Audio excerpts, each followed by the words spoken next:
Page number আনার জন্য আমরা ইনসার্টে ক্লিক করব। ইনসার্ট থেকে হাতের ডান পাশে আমরা দেখতে পাচ্ছি পেজ নাম্বার। তো পেজ নাম্বার আমরা কোথায় দিতে চাই, এটা কি আমরা পেজের উপরে বা নিচে দিতে চাই? সাধারণত পেজ নাম্বার পেজের নিচেই থাকে, সো আমরা নিচের ইংলিশ হচ্ছে বটম, তো আমরা বটমে ক্লিক করব। তো এখানে অনেকগুলো ফরম্যাট দেখা যাচ্ছে, সাধারণত হাতের ডান পাশে থাকে, এটা ক্লিক করলাম। এই যে নিচে দেখতে পাচ্ছি পেজ নাম্বার চলে এসেছে প্রত্যেকটা ডকুমেন্টে, একটাতে সিলেক্ট করলে অটোমেটিক্যালি চলে আসে। আপনাদের বোঝার সুবিধার্থে আমি একটু অস্বাভাবিক রকমের বড় করছি, যেহেতু এটা ম্যানুয়ালি পেজ নাম্বার হয়ে যাবে। আমি এটা কালার করে দিলাম, কালারটা হচ্ছে লাল, লালটা বাজে দেখায়, তাই আমি সবুজ একটা পেজ কালার করে দিলাম, সবুজটা বাজে দেখায়।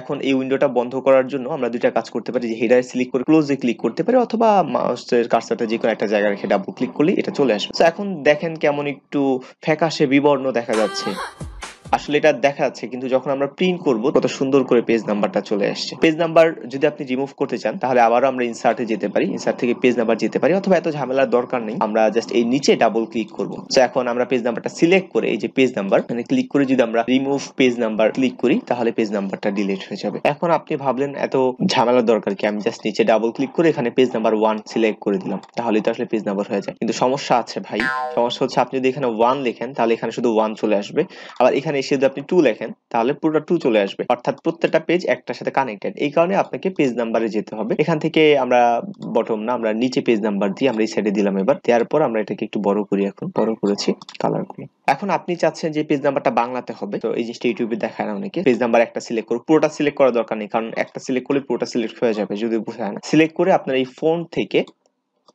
কোথায় ফন্ট ক্লিক করলাম, ফন্ট থেকে আমরা আমাদের যে পছন্দের ফন্ট সুতুনিয়াম, যে এই ফন্টটাকে সিলেক্ট করে দিব। পরবর্তীতে যখন আবার আমরা একটা নতুন পেজ দেব তখন আপনারা দেখতে পাচ্ছেন যে কি হচ্ছে, পেজ নাম্বার কিন্তু অটোমেটিক চলে আসছে। সো এই পেজ নাম্বার আপনি একটাতে দিলে অটোমেটিক বাকিগুলোতে চলে যাবে। আর একটা কথা বলে রাখি, পেজ নাম্বার যখন দিবেন ডকুমেন্ট নেয়ার শুরুতে আপনি পেজ নাম্বার দিয়ে কাজ করা শুরু করেন, না হলে পরবর্তীতে ঝামেলা ফেস করতে হবে আপনাকে। কেন বলেছি যে ডকুমেন্ট শুরু করার শুরুতে আপনি পেজ নাম্বার নেবেন? ধরেন এই ডকুমেন্টটা আমি আমার নিজের মতো করে সাজিয়েছি। প্রথমটাতে লেখা আছে what can computers do or not do, তার মানে প্রত্যেকটা পেজে আমরা আলাদা আলাদা বৈশিষ্ট্য লেখার চেষ্টা করেছি। প্রথম পেজে হচ্ছে এটা থাকবে, দ্বিতীয় পেজে ক্যারেক্টারিস্টিক থাকবে, তৃতীয় পেজে হচ্ছে ধরেন এই জেনারেশনটা থাকবে। কিন্তু আপনি যদি এখন ডকুমেন্ট শেষ করার পর যদি আপনি চাইলেন যে আমি এখন হচ্ছে পেজ নাম্বারটা ব্যবহার করব, এখন আপনি একটু খেয়াল করেন ডকুমেন্টের ফরম্যাট কিন্তু চেঞ্জ হয়ে গেছে। এখানে এটা ছিল প্রথম পৃষ্ঠায়, তাই না? এই যে ফেইলার পর্যন্ত প্রথম পৃষ্ঠা ছিল, কিন্তু এটা দ্বিতীয় পৃষ্ঠা চলে এসেছে। ক্যারেক্টারিস্টিক এটা ঠিক আছে, ফিফথ জেনারেশন এটার এই লাইনটা কিন্তু এই পৃষ্ঠায় ছিল, এটা এরকম চলে এসেছে। সো এই ধরনের সমস্যা কিন্তু হয়, পেজ সেটআপ কিন্তু পুরো চেঞ্জ হয়ে গেছে। সো এই কারণে আমরা চেষ্টা করব যে ডকুমেন্টের শুরুতে পেজ নাম্বারটা নেওয়ার, না হলে এটা সমস্যা হয়। আর এই সমস্যাটা আপনি মোকাবেলাও করতে পারেন, কারণ এই পেজ নাম্বারটা নিয়েছেন, এটাকে আমরা একটু ছোট করি, ছোট করতে পারি, অথবা এই যে এখানে দেখতে পাচ্ছি টপ হেডার, এগুলোকে আমরা যদি একটু ছোট করি, 1 করে দিলাম, তাহলে যদি ডকুমেন্টের শেষে নেন তখন এখান থেকে গিয়ে আপনার এই মার্জিনটাকে টপ বটম এগুলো কমিয়ে দিতে হবে, নাহলে সমস্যা হবে। এটা তো হচ্ছে আমাদের পেজের কভার পেজ। সো কোনো বইয়ের কভার পেজে কখনো দেখবেন না যে পেজ নাম্বার দেয়া থাকে, পেজ নাম্বারটা শুরু হয় এই যে দ্বিতীয় পেজ থেকে। আমি পুরোটাকে ডিলিট করলাম। সো দ্বিতীয় পেজে মাউসের কার্সারটা রেখে এখন আমি যদি পেজ নাম্বার দিতে চাই, রাইট, তো প্রথম পেজেরটা যদি আমি কেটে দিলাম দেখবেন দ্বিতীয় পেজেরটাও কেটে যাচ্ছে। আপনি এখন চাইলেও দ্বিতীয় পেজে পেজ নাম্বার দিতে পারবেন না, অর্থাৎ পেজ নাম্বারটা অটোমেটিক প্রথম পেজে চলে আসবে। সো এটার জন্য আমাদের সেকশন ব্রেকের ব্যবহার জানতে হবে। তো সেকশন ব্রেক নিয়ে যদি আপনি এ টু জেড জানতে চান তাহলে আমার চ্যানেলে এই ভিডিওটা দেখে আসতে পারেন। সো এই ভিডিওটা দেখলে সেকশন ব্রেকটা বোঝাটা সহজ হয়ে যাবে। তো তাহলে আমরা প্রথম পেজের শেষে এসে বা দ্বিতীয় পেজের শুরুতে এসে, প্রথম পেজের শেষ আর দ্বিতীয় পেজের শুরু দুটো আসলে একই, কারণ আপনি যদি খেয়াল করেন 2022 31 ডিসেম্বর আর জানুয়ারি 1 দুইটা মোটামুটি সেমই। তো প্রথম পেজের শেষে এসে আমরা একটা সেকশন ব্রেক ব্যবহার করতে পারি, ব্রেক থেকে কন্টিনিউয়াস ক্লিক করলাম, রাইট, সেকশন ব্রেক ব্যবহার করলাম। তো সেকশন ব্রেক কিভাবে বুঝবো হয়েছে, আমরা হোমে যাব, হোম থেকে শো এন্ড হাইড এতে ক্লিক করলে আমরা একটু জুম করলে দেখতে পাবো সেকশন ব্রেক। যদি জুম আউট করি তাহলে ডট ডট দেখা যায়, জুম করলে বোঝা যায় যে একটা সেকশন ব্রেক হয়েছে। শো এন্ড হাইডটাকে অফ করলে এটা দেখা যায় না। এই শো এন্ড হাইড নিয়ে আমার চ্যানেলে এ টু জেড একটা ভিডিও আছে, এই ভিডিওটা আপনি চাইলে দেখতে পারেন, ডেসক্রিপশনে লিংক দেওয়া আছে। তো সেকশন ব্রেক নিয়ে আমরা এখন এখানে ডাবল ক্লিক করি, তাহলে দেখব প্রথম পেজটা আছে সেকশন 1 আর নিচের যতগুলো আছে সবগুলো হচ্ছে সেকশন 2 এর অধীনে আছে। যে সেকশন ব্রেকটা এটাকে আমি ডিলিট করে দিই, সিলেক্ট করে ডিলিট করে দিলাম। এখন যদি আমি এই সাদা অংশটাতে ডাবল ক্লিক করি তাহলে দেখব পুরো ডকুমেন্টে একটা সেকশনের অধীনে আছে। সো আবারও আমরা মাউসের কার্সারটা শেষে অথবা পেজের শুরুতে রেখে একটা সেকশন ব্রেক ব্যবহার করলাম, কন্টিনিউয়াসটা দিলাম। এখন যদি আমরা ডাবল ক্লিক করি তাহলে দেখব প্রথমটা এটা সেকশন 1 আর বাকিগুলো সেকশন 2 এর অধীনে আছে। সো মাউসের কার্সারটা আমরা এই যে শেষে রাখলাম, নিচে রাখলাম, সাধারণত পেজ নাম্বার নিচেই দেয়, তাই পেজ নাম্বার থেকে আমরা বটম থেকে আমি যে কোনো একটা র্যান্ডমলি সিলেক্ট করলাম। সো পেজ নাম্বার চলে এসেছে, আমি পেজ নাম্বারটাকে বড় করে দিই।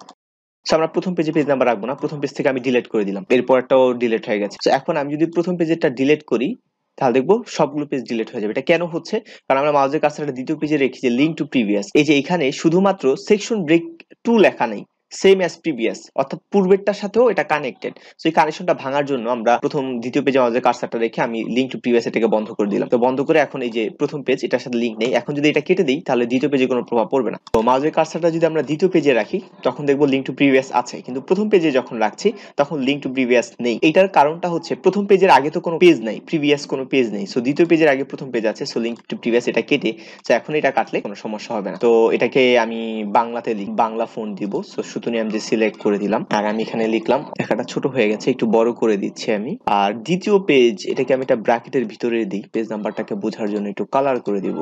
আমি অনেক চালাক। এখানে এসে যদি আপনি ধরেন পেজ নাম্বার দেন, পেজ নাম্বার যতবারই আপনি পেজ নাম্বার দেন না কেন তখন দেখবেন যে পেজ নাম্বার 2 থেকে শুরু হচ্ছে, অর্থাৎ এটা 1 এবং এটা 2। তো আপনি চান যে এই প্রথম পেজটাকে এটাকে 1 নাম্বার পেজ হিসেবে কাউন্ট করবেন, তাহলে পেজ নাম্বারে আমরা যাব, তারপর থেকে ফরম্যাট পেজ নাম্বার, এরকম একটা উইন্ডো আসবে। উইন্ডোটা আসলে আমরা এখানে স্টার্টিং কন্টিনিউয়াস প্রিভিয়াস না দিয়ে স্টার্টিং দিব। এখান থেকে আমরা বলে দিব 3 4 1 থেকে শুরু করব, তাহলে এখানে 1 থেকে শুরু হয়েছে। তারপর ফোনটাকে আমরা সুতরাং আমি যে ফোন করে দিব। এখন যদি প্রিন্ট করি 2 নাম্বার পেজ কিন্তু শুরু হয়েছে 1 নাম্বার থেকে।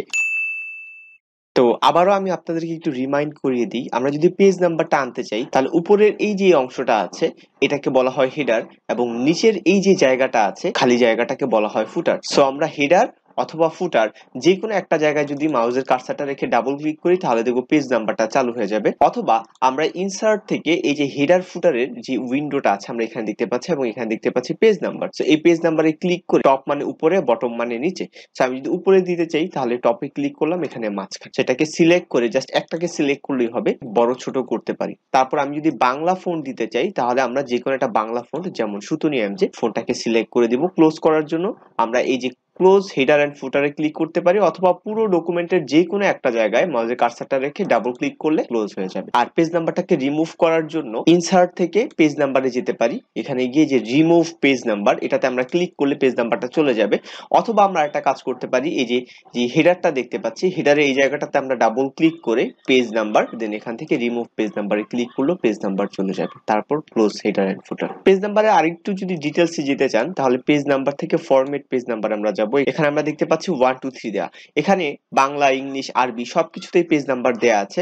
আপনি যদি চান রোমান সংখ্যায় পেজ নাম্বার দিতে তাহলে এখান থেকে রোমান সংখ্যায় পেজ নাম্বারটা সিলেক্ট করে দিতে পারেন। আর আপনি যদি চান ইংলিশে পেজ নাম্বার দিতে তাহলে ইংলিশেও পেজ দিতে পারেন, আরবিতেও দিতে পারেন। আমি ইংলিশে পেজ নাম্বারটা এখান থেকে সিলেক্ট করে দিলাম, দেন আমি ওকে করে দিলাম। তাহলে এখানে পেজ নাম্বারটা আসেনি। পেজ নাম্বারের যে ফরম্যাট এখানে ইংলিশ সিলেক্ট হয়েছে ঠিকই, কিন্তু এখানে আসেনি। এটা আনার জন্য আমরা পেজ নাম্বার থেকে এই যে এই জায়গাটাতে এ দিয়ে দিলাম, তাহলে এখানে এ, তারপর গুলোতে বি সি ডি চলে আসবে।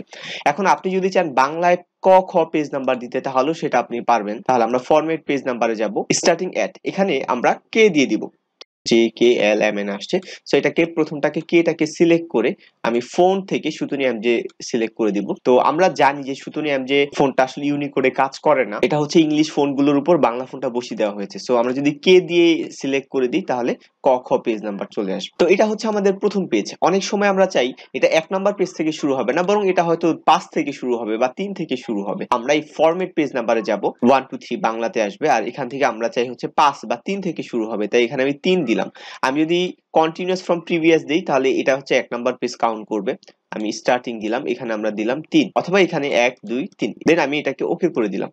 ওকে করার পর এখানে কিছু আসেনি, কারণ আমাদের ফরম্যাট সেট করা হয়েছে কিন্তু পেজ নাম্বার দেওয়া হয়নি। বটম দিয়ে এবার নিচে দিই, নিচে হাতের ডান পাশে আমি এটা দিয়ে দিলাম। তাহলে এখন আমাদের পেজের নিচে পেজ নাম্বার চলে এসেছে এবং পেজ নাম্বারটা 3 থেকে শুরু হয়েছে। আরেকটা গুরুত্বপূর্ণ বিষয় আপনাকে বলে রাখি, আপনি যখনই এই পেজ নাম্বার সিলেক্ট করবেন বা এটার সাইজ করতে চান বড় ছোট, তখন আপনি মার্জিনটা দেখবেন। এই যে এটা হচ্ছে আমাদের হেডারের মার্জিন, এবং আমাদের ডকুমেন্টের মার্জিন হচ্ছে এই পাশে এটা এবং এই পাশে এটা, এটা হচ্ছে আমাদের ডকুমেন্টের মার্জিন। অবশ্যই আমাদের এই যে হেডারের মার্জিন, যখন হেডারটা ওপেন করব এটা যেন ডকুমেন্টের মার্জিনের উপরে চলে না যায়, গেলে যে সমস্যাটা হবে, এখন দেখতে পাচ্ছেন আমাদের ডকুমেন্টটা 4 পৃষ্ঠার মধ্যে সুন্দর করে এসেছে। সো এখন আমি যদি এই পেজ নাম্বারটাকে আরো বড় করি তখন দেখবেন এই যে হেডারের মার্জিনটা ডকুমেন্টের এই মার্জিন থেকে উপরে চলে গেছে, তাহলে আমরা যেই পেজ সেটআপ করেছিলাম 4 পেজের সেটা 5 পেজে চলে যাবে। এটা সমাধান দুইটা করতে পারি, একটা হচ্ছে পেজ নাম্বারটা আমরা ছোট করতে পারি, আর আরেকটা হচ্ছে এই যে উপরে দেখতে পাচ্ছি হেডার ফ্রম টপ, এটা হচ্ছে হেডারের মার্জিন, অর্থাৎ এটা উপরের এইটার মার্জিন, আর এটা হচ্ছে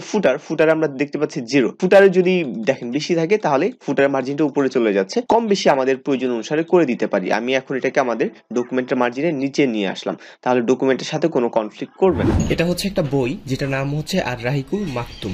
তো এই বইটা যদি আমরা খুলি তাহলে দেখব এই বইটার উপরের প্রত্যেকটা পেজে এই বইয়ের নাম আর রাহিকুল মাকতুম এবং পাশে পেজ নাম্বার দেওয়া আছে। এখন আমরা এই ডকুমেন্টটা ওই বইটার মতো সেটআপ করার চেষ্টা করব, অর্থাৎ এই ডকুমেন্টের একদম সেন্টারে এই ডকুমেন্টের নামটা বা বইয়ের নাম লেখা থাকবে এবং হাতের ডান পাশে পেজ নাম্বার লেখা থাকবে। সো আমরা ডাবল ক্লিক করে হেডার ফুটার ওপেন করলাম। পেজ নাম্বার থেকে যেহেতু বইয়ের টপে ছিল পেজ নাম্বারটা, আমরা টপ নিলাম। পেজ নাম্বারটা হাতের ডান পাশে আমরা ছিল দেখেছি, সো এটা নিলাম। তো এখানে নেওয়ার পরে আমরা দেখবো যে দুইটা ট্যাব আছে। মাউসের কার্সারটা এখানে রাখলে দেখবো সেন্টার ট্যাব এবং এখানে রাখলে আমরা দেখতে পাবো যে রাইট ট্যাব। তো পেজ নাম্বারটা আমাদের এখানে চলে এসেছে। এখন আমরা এই জায়গাটাতে লিখবো আমাদের বইয়ের নাম। তো দুইটা লেখা একদম বরাবর চলে এসেছে। তো এই জন্য আমরা মাউসের কার্সারটা এই জায়গায় রেখে একটা ব্যাক স্পেস দিব। ব্যাক স্পেস দিয়ে একদম পিছনে চলে আসলাম। তো মাউসের কার্সারটা এখানে রেখে যেটা করব, কন্ট্রোল এবং ট্যাব প্রেস করব।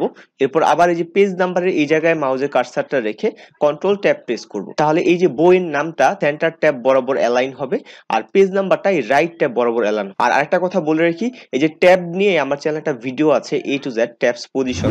এই ভিডিওটা আপনি অবশ্যই দেখে আসতে পারেন, তাহলে এই ট্যাবস এর বিষয়টা আরো সহজে আপনি বুঝে যাবেন। আমি প্রফেশনালি এই কাজটা করলাম, কারণ অনেকে এটা স্পেস বাটন প্রেস করে করে এটাকে মাঝখানে আনে আর এটাকে একদম হাতের ডান পাশে আনে, যেটা প্রফেশনাল সিস্টেম না। সো দেন এরপর আমি এটাকে ক্লোজ করে দিলাম। সো এখন যদি আমরা প্রিন্ট করি তাহলে আমরা দেখতে পাবো পুরো ডকুমেন্টের উপরে ইংলিশ টু এন্ড পেপার এবং HEC এই কথাটা লেখা চলে এসেছে।